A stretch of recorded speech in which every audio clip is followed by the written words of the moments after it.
బంధువులతో కలిసి చల్లగా బీరు తాగుదామనుకున్న ఓ వ్యక్తికి వింత ఘటన ఎదురైంది. కొనుగోలు చేసిన బీర్ సీసాలో మృతి చెందిన బల్లి కనిపించడంతో ఒక్కసారిగా అవాక్కయ్యాడు.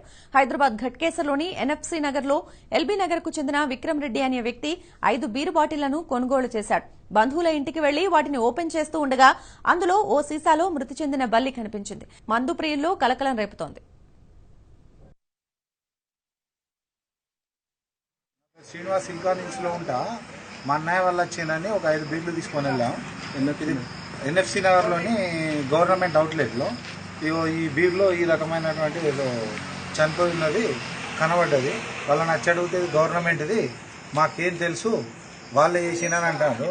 ఇట్లా మనిషి ప్రాణాలతోటి ఇది తాగడమే తప్పు. మేము దానికి తోడు ఈ రకంగా జీవితాన్ని నాశనం చేసుకోవడం, ప్రాణాలు తీసుకునే పరిస్థితికి వస్తుంది. దయచేసి మేమే కాదు, మీరు కూడా ఎవరు తాగకండి, ఆరోగ్యాన్ని కాపాడుకోండి, మాకైతే మంచి న్యాయం అయితే చేయండి.